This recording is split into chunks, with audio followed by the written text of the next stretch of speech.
Well, good morning. If I didn't get a chance to say it to you personally, happy Mother's Day to all of those that I missed. What a beautiful day today, huh? Good day. You know, I don't know, I caught a case of the nerves first service. I'm much more relaxed this service, so hopefully this one's going to go a little better because I'm relaxed now, but we'll see. Who knows? I might say something I wasn't thinking, but I'm so relaxed I was actually like traveling around my seat while I was doing worship. I realized I was 10 feet away from my chair, and I don't know how that happened. But anyway, we're relaxed now, so. You know, I was sitting outside yesterday, and it was a beautiful day like this. How many spent yesterday outside? It was nice, wasn't it? It was like where it wasn't really hot. It was just one of those nice days. So I wanted to get outside, and I was inside, so I decided that I would go sit out on the lanai.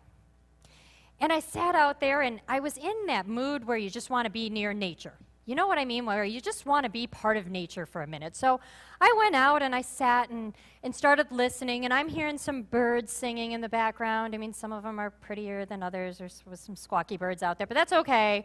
So I'm hearing the birds singing, and then around my lawn, I have these little yellow, I don't know if they're butterflies. They look like itty-bitty butterflies. They may not be. I don't know what they are. But they were kind of fluttering around in my lawn. So I'm watching them, and I'm like, gosh, that's so nice. It's so naturey out here. And then I hear this noise off in the distance, and I'm thinking, what is that? What's that noise? It's a motor, definitely a motor. Yeah, it's a lawnmower. I hear the lawnmower, so I'm hearing the lawnmower. And then over in the other distance, on the other side here, I'm hearing something else, and that's a motor too. That's not a lawnmower, though. That might be a power washer. Maybe that's a power washer I'm hearing. So then I kind of sit back in my chair, and I look out across the lawn, and just over to the left there, I see this big metal red hexagon. It has big white letters on it. And it's right next to this strip of pavement that's all around my house. I have these strips of pavement all around the house, and I have these concrete structures with shingles on the top. I have all those around, and I'm looking at those, and before you know it, I start seeing these wooden poles that reach high into the sky, and these lines, and all these things that aren't quite nature anymore. And I start thinking to myself, oh my gosh, there's so much man-made here and so little nature. And just as I was thinking that, I had one of those little green lizards crawl across my screen. And he's crawling across, and it must be mating season because they do that thing. You know what I mean? So he's on my screen, and he's doing that thing, his little neck's like flipping out, and he's doing his little thing. And I'm watching him for a moment, and I thought, that little guy has got to think I'm crazy. Here I am, enclosed in this metal-framed box of screen that is separating me from his world, right? I am separate from his world. He's off on his own, and I'm thinking to myself, well, he's got to think this is just weird. Like, why is she stuck in this little box, and I'm out here where there's stuff, but she's sitting in that box. And I got thinking about that little lizard, and I started to think, I wonder if God looks down on me like that little lizard's probably looking at me right now. Like, look at her down there in that little box of man-made stuff that she's created. And she's sitting down there, and she's separate from my world, because my world's out here. But she's put herself in there, in all this man-made stuff. And then I got thinking about this man-made stuff on this earth, and if, you talk to people from around here, and they'll tell you, 25 years ago, that Santa Barbara didn't even exist. I mean, people are telling me that all the time. Wasn't even here. And now, look, it's city. It's city, and we have more and more and more popping up every day.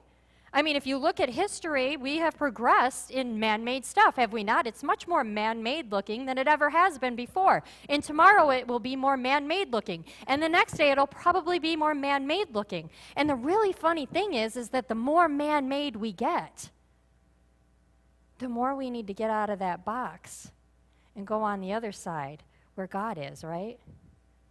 But it's hard for us because we're in this world of us. We're in this world of us. Now, over the past few weeks, we've been talking about making room, right? Making room in our lives for God. And we've talked about making room for things like relationships and rest and miracles. We've talked about all those things. And this week, we were supposed to talk about making room for generosity. And immediately I know when I say generosity where your minds are going. To money, right? That's what we think. When we think about being generous, it's about money. And those are important conversations to have, and the Bible has a lot of teachings on that. And I want you this week to discuss that in your small groups, because in the small groups they talk about that, and they have some testimonies from some people who talk about being generous and people being generous to them and how the blessing improved their lives. And as a matter of fact, we actually posted some on our YouTube site. Our YouTube channel has some testimonies from people right here at Cape Coral Community Church and how generosity has impacted their life, either being the receiver of generosity or being generous. And we want you to have those conversations. Those are great conversations. But today, in honor of Mother's Day, I wanted to take a whole different little spin on generosity. So although that money thing is important, I kind of wanted to just put that aside for a minute because I figured out something this week. As mothers, we struggle with generosity. You're all looking at me like, what? Wait, what? What did she just say? What do you mean I struggle with generosity? I live my whole life for somebody else. I barely have any time to myself. I give everything away to everybody else. What does she mean? I struggle? I don't struggle with generosity. I'm generous with everything. I have to be. I'm a mom, right? I mean, and if you're a mother, you're sitting here today and you've either got like a tiny human, we'll call them, those little tiny humans. You devote every moment of every hour of every day to that little tiny human, don't you? I mean, pretty much, that's what you do. Or you have bigger humans, those little medium-sized ones. And those are pretty cool because what you got to do is you got to like arm up and get like your war battle gear on every morning so you can go fight those bigger humans, right? You got to fight them every day. Or maybe you have adult-sized humans now. Maybe you've gotten beyond that and you have adult-sized humans. And you're like, yeah, now I can be a mom. This is great. Now I can think of myself. But those adult-sized humans sometimes need just as much as those tiny humans do, don't they? If not more. So you have no problem with generosity, right? Right, moms? Well, don't get up and walk out quite yet. Because let me explain this struggle that we have with generosity that you may not realize. Now, I'm going to talk a lot to moms this morning, but I want you to first of all know that every time I say mom, it's almost always interchangeable with the word dad. So keep that in mind, because this applies to much more than just moms. And if you're not a mom or a dad, I'm going to guarantee you probably still applies somewhere. At least one of these struggles you have as well. So we're talking kind of collectively to moms, and that's because these are struggles that we face as moms more often. But it doesn't exclude everybody else. So keep that in mind as we walk through this. Now, the first struggle that we have with generosity, the one thing that we have to realize about generosity is that it's a two-way street, right? There's giving generosity and there's getting generosity. Because here's what happens, is that if I want to be generous and I give, but you don't accept my generosity, what happens? Transaction's null and void, is it not? Transaction just quit right there. Because I cannot be generous if you won't allow my generosity, right? Let's talk a little football. Moms know this because you probably have a kid in the 6 to 8-year-old division or something. But this is more like NFL level stuff. So let's talk about this. See, if I want to give you or I want to be generous to you, I need somebody to catch that ball and receive. I need you to be the receiving end, right? You need to be that. But moms don't do that. See, we'll play quarterback all day long, right? We'll play quarterback and we'll throw out that generosity to anybody who's willing to catch it. But for us to receive it, it's a little bit more difficult. It's a little more difficult. And why is that? Well, first we have to look at what happens when we refuse generosity. What happens in that transaction where we refuse generosity? The very first thing that happens is we actually steal from the other person. Ouch. What do you mean? I'm not meaning to steal, but we actually steal. Generosity in its purest form comes from where? The heart, right? Everything that's good in the heart comes from where? From God. So if it's coming from good in the heart, it's coming from God. And if you refuse generosity, you just refuse somebody an opportunity to allow them to serve their Lord, right? So we've stopped it in our tracks. We've actually robbed a person of joy when we say, no, I don't need that. I'm good. No. I don't need your generosity. I'll take care of it myself. I'll live without it, whatever it is that you're going to do. No. We're actually robbing that person of the opportunity to have joy, to give us. And what's going on in us when that happens? What's going on? At first glance, we're like, well, that's because I don't need it, right? I don't need it. I don't need it. I'm good. I don't need it. So we push it off. That's what we think that's going on. But what's really going on in that heart? Dig deep. Can you hear the word? Can you hear it? It starts with a P. We sang about it actually earlier today. What's going on when we say no? Pride. That's right. And it's not the kind of pride that we feel like when we do something good. There's different kinds of pride, in case you don't know that there are different kinds of pride. Like if we do a job really well and we feel good about ourselves, or our kids accomplish something great and we feel good about what they do, that pride's not harmful. It's the self-serving pride that starts getting harmful. Because the Bible says that that type of pride starts moving into the realm of self-worship. Ouch. Self-worship, because we're putting what we think above all else. So that pride goes beyond accomplishment. It moves beyond that. And I told you it was going to sting a little bit. Actually, that kind of pride that I'm talking about right now, when it gets to that level and it progresses to that level, that's the kind of pride that got Satan kicked out of heaven. It's that kind of pride. Remember, he thought he was just a little bit better. He didn't need God. He was good. But see, as mothers today, mothers in this world, we are very accomplished, are we not? We are very accomplished people. We do things like we take care of our kids. Not only do we take care of our kids, but we run the household, we pay the bills, we take care of all that too, and we have full-time jobs. We have full-time jobs too. So we're taking care of the kids, we're taking care of the household, we're paying the bills, we have full-time jobs, we're on the PTA. You got to be on the PTA, right? It's just a few years. You got to do that too. So we're in the PTA. Well, and then we need a team mom, so you're going to be a team mom too, and then you're going to run your kids to all these things. See, we do things, right? We do things. We're capable of a lot. And when we're doing them, we're like, yeah, that's right, I'm doing this. I'm doing all of this. You watch me. Here's my little world spinning on my little finger. You see it? There it is. I can hold this little world, because you know what? The finger falls down and my world falls down. I got this. I'm doing it all myself. See, but what happens is that starts moving into a territory, right? It's not accomplishment anymore. It's self-worship. Look what I can do. Look how great I am. And see, what happens when it creeps into that territory and somebody tries to be generous to us, let me do this for you, we say things like, no, I don't need that. I'm pretty good at what I do. I can do it on my own. But see, our owner's manual, it talks and talks and talks about pride. It talks about pride often, and actually in the book of Psalms, it says, in his pride, the wicked does not seek him. In all his thoughts, there is no room for God. Oh, what was the name of that sermon that we're doing again? Make what? Room? So in his pride, there's no room for God. And what that psalm is telling us is that when we start getting that pride and we start letting that get into our hearts, we start pushing out the room for God. God doesn't have room to get in because we're all worried about ourselves. So we struggle with that, right, moms? We struggle with receiving because we're so used to doing. So we struggle with receiving. Now, there's another way we also struggle with generosity. And this is something that most definitely starts off as good. No doubt about it starts off as good. But it will start traveling into that territory that we just talked about a minute ago. See, we have trouble extending generosity. Not just being generous, but extending our generosity. And see, that's because in this little circle of mom, in our family, in our world that we live in, we have to be generous all the time.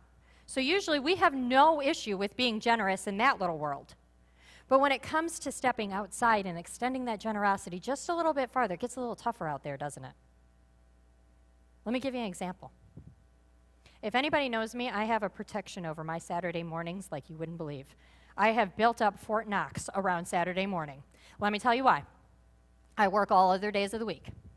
I don't like getting up on Saturday morning. And I don't even care if I get up early. It's not like I sleep till noon or anything. But even if I get up at 6 a.m., I just want to get up without an alarm, without anybody bothering me. I just want to get up on my own. I don't want to have to run out the door. I don't want to have to take a shower immediately. If I want to stay gross and in my pajamas for 3 hours, then that's okay. That's what I want to do on Saturday morning. So I'm protective of my Saturday morning.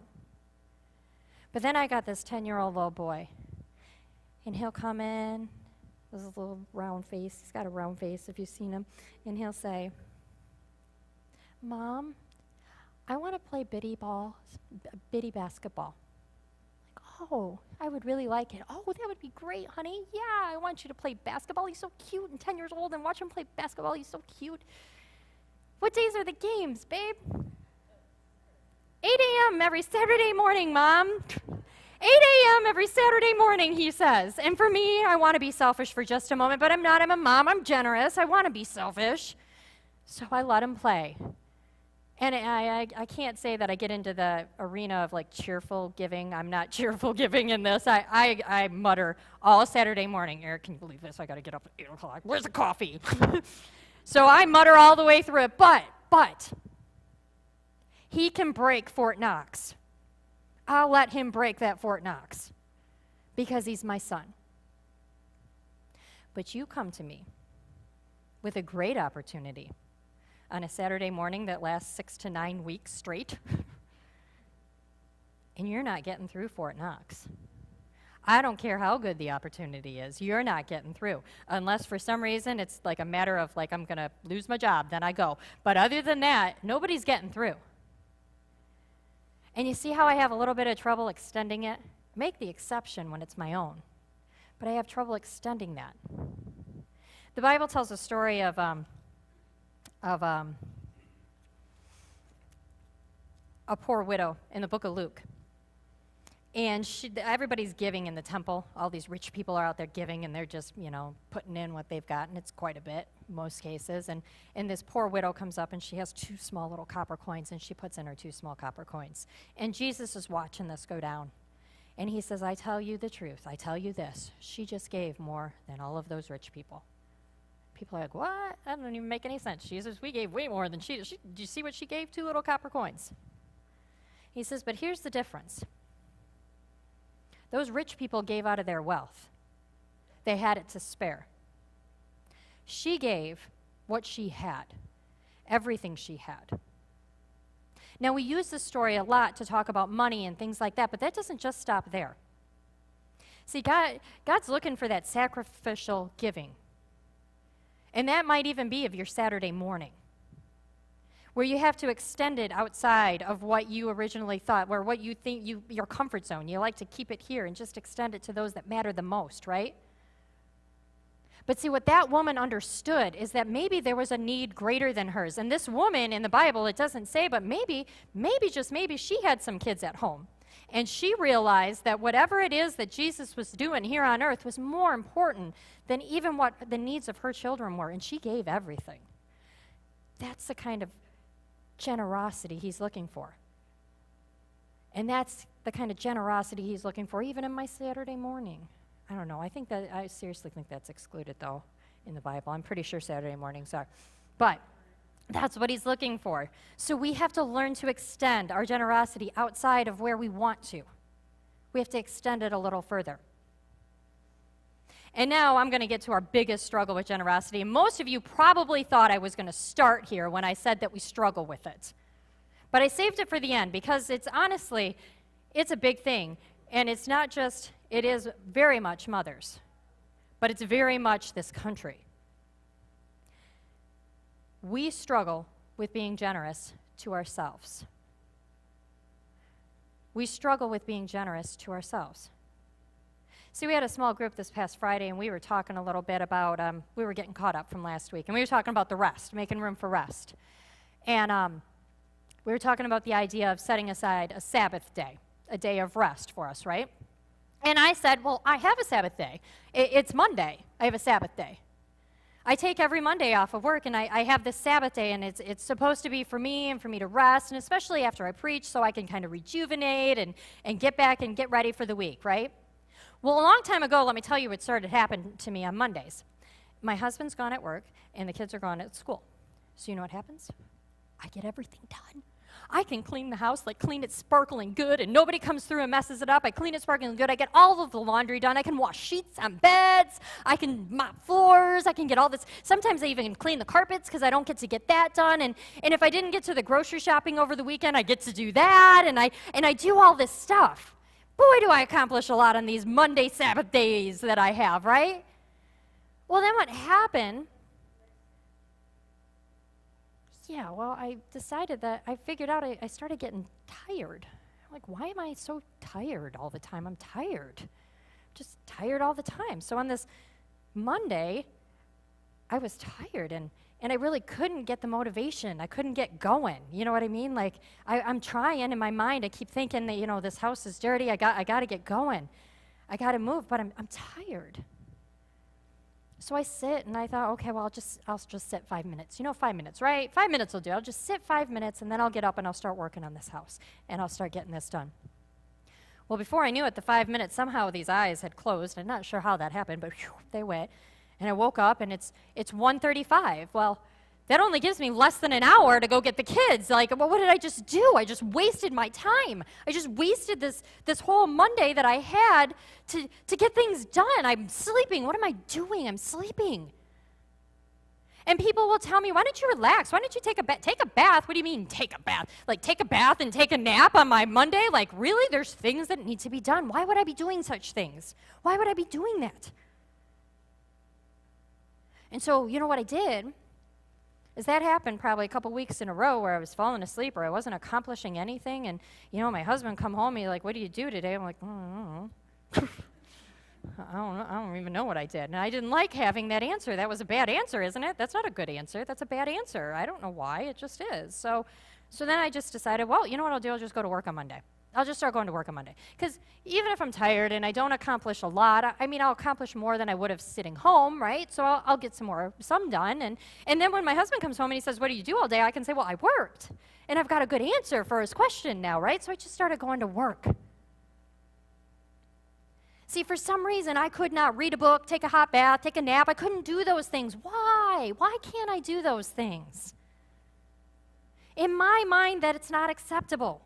I'm a mother, I'm a wife, and I have things that need to be done. Not taking naps and taking baths. I don't have time for that and reading books. Who reads books? I have things I have to get done. But see, if I would have taken that Monday, and I would have maybe done those things, I probably would have felt good, right? I probably would have. Probably would have felt a little better. Maybe I might have had a little more energy on Tuesday. Maybe the week would have gone a little better. Maybe.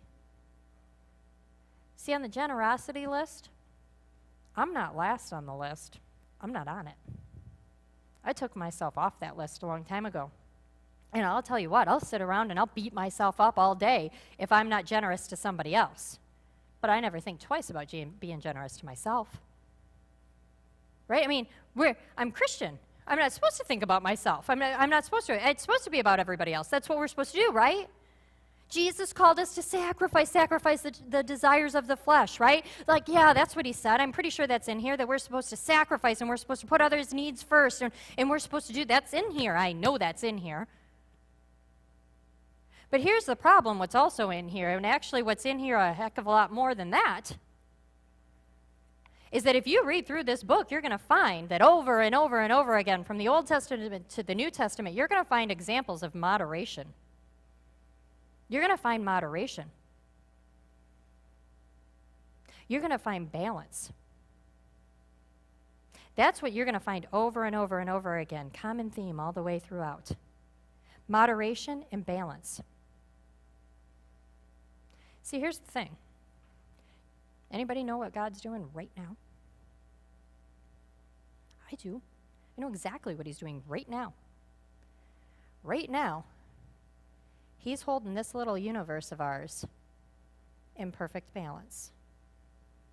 Because do you know that if something in that universe, just one little thing, one little speck of something, goes off balance, do you know what happens to us? We're not here. Earth doesn't hang there so perfectly anymore because this universe is in balance. and he's holding that balance. We wake up every day because he's holding us in balance. And here's the thing. Then you get down to the earth itself, and what did he put on this earth? Put this little ecosystem that's in what? Balance, right? Every plant, animal, and creature on this earth has a purpose, and it balances things out, right? So he's got this universe perfectly balanced, and he's got this ecosystem perfectly balanced. And then what he did is he threw some humans down there to live an unbalanced life, right? Is that what he did? No, he designed us to be balanced. And see, there can be balance even in generosity. There can be balance. I mean, a minute ago we talked about putting lines on our generosity. But when we exclude ourselves, that's putting more lines. We need to be generous to ourselves, too. See, kind of works. Generous to others, generous to self. You see how that balance works out there? And if one goes one way, it doesn't work. It's just like if we did the same thing with the balance, if we were always generous to ourselves, then it's not generosity anymore, is it? The scales kind of get tipped. If we're always generous to ourselves, what do we call that? Then we're getting selfish, right? Then we have issues there. Or if we tip the scales the other way and we're never generous to ourselves, never ever, then what happens?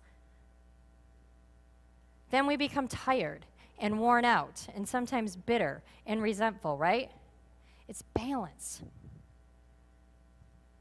It's balance. Life is about balance. Work hard, but rest well. Give generously, but accept graciously. Extend your generosity to others, but don't overextend yourself. Balance, right? Now, I want to leave you with a story today.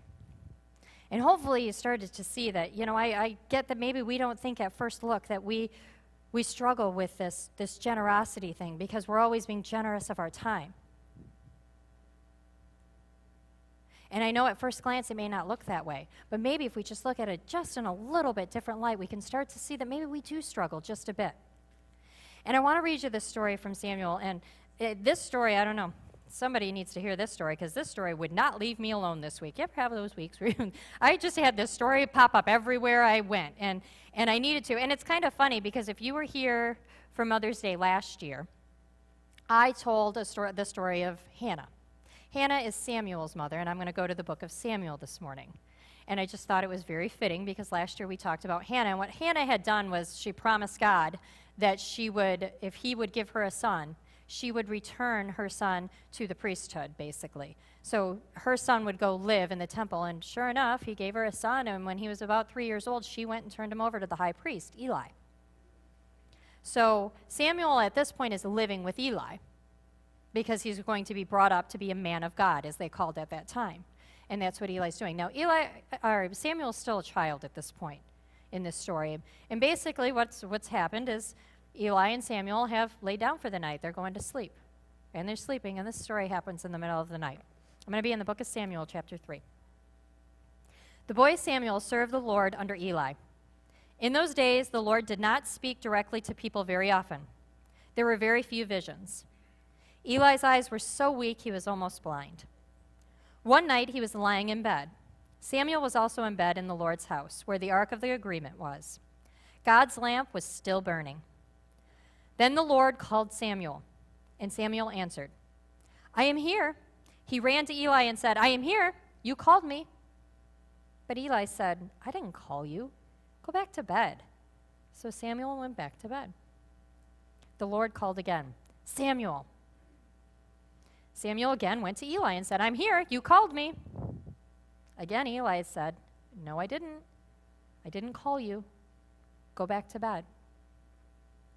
Samuel did not yet know the Lord, and the Lord had not spoken directly to him yet.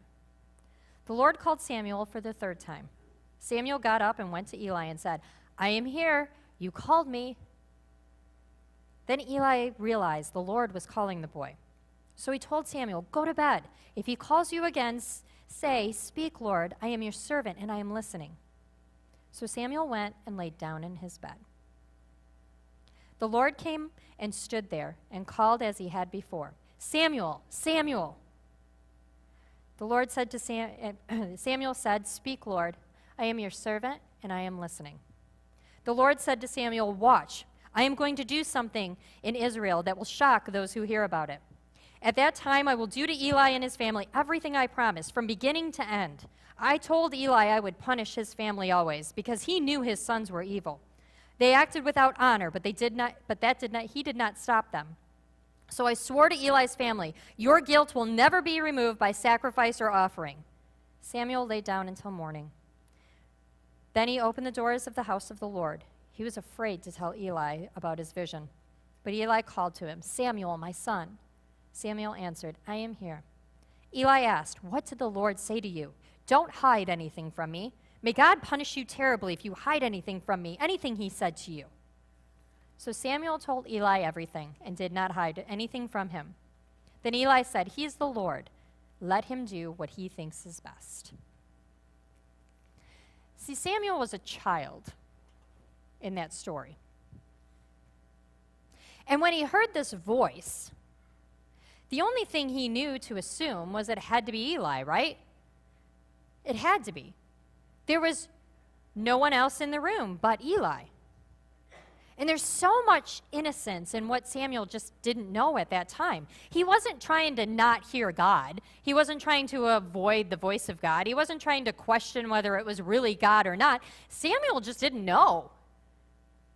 They said that the Lord didn't speak very often to people, so Samuel just didn't know that God would or might or could be even possibly calling him. So the only thing that Eli was left to assume, or Samuel was left to assume, is that it was Eli, because that's the only possibility of anybody calling him. He didn't know. Samuel didn't recognize God's voice because of his innocent ignorance. He just didn't know. And see, I think sometimes we as mothers, and maybe some of the rest of us, we get caught up in innocent ignorance, don't we? See, I don't want anybody to get down on what we've talked about, get down on yourself today about what we've talked about, or that maybe you have some difficulty being generous, because I think we're a lot like Samuel. We just don't know what we don't know, right? We just don't know. And it's not like we're trying to not be good receivers. We want to be good receivers, but we're just trying to stand strong for our kids, right? We're just trying to stand strong. That's what moms do, is stand strong on their own 2 feet. That's all we're trying to do there. And it's not that we don't necessarily want to not extend generosity outside of our kids or our family, but you know what? We want to give our kids everything we can. So sometimes if that means that I have to take from you to give them everything, then that's what I'm going to do, right? And see, we're not always generous to ourselves because our kids deserve all of us, right? It's okay if it's sacrificial and we're giving every last ounce of what we have left away because they're worth it. They deserve it, right? And although these things all seem good in nature, we just don't know what we don't know. And see, for a minute, we start thinking about maybe there is another voice in the room. Maybe there is another way. And some of these things, I'm here to tell you, this generosity, I've probably made each and every one of these mistakes, and they're costly. They're costly to me. Especially that last one that I shared with you, the fact that I keep from myself, that's costly to me. And although I believe that I'm doing something great for my kids, that I'm really giving them every last ounce of what I have in me, and I'm giving it all away, and I'm sacrificially giving it all away, I think I'm doing something great for them, but actually what am I doing? I'm damaging their mom. I'm actually taking from them. You see how they have the reverse impact? I'm actually taking from them. And like I said earlier, when we don't want to extend outside of our little circle, you don't know. You don't know whose needs are greater than something Saturday morning, right? You just don't know whose needs are greater. But see, here's the thing.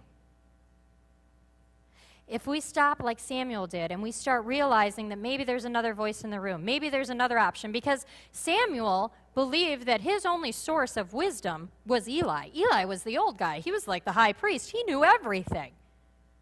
And so to Samuel at that time, there was no greater being that he could possibly gain wisdom from other than Eli. But he learned something different that night, because here's the thing. When Samuel embraced the fact that maybe this voice is something else, maybe this is coming from somewhere else, maybe there's another option that I just didn't see. When he embraced that, what happened? Pow. Samuel got all of the knowledge he needed. Far more knowledge than that guy Eli had, right? Samuel got wisdom beyond anything that anybody on earth could have given him or anybody in that temple could have given him. He got that once he embraced that option that maybe I'm just not thinking about this right.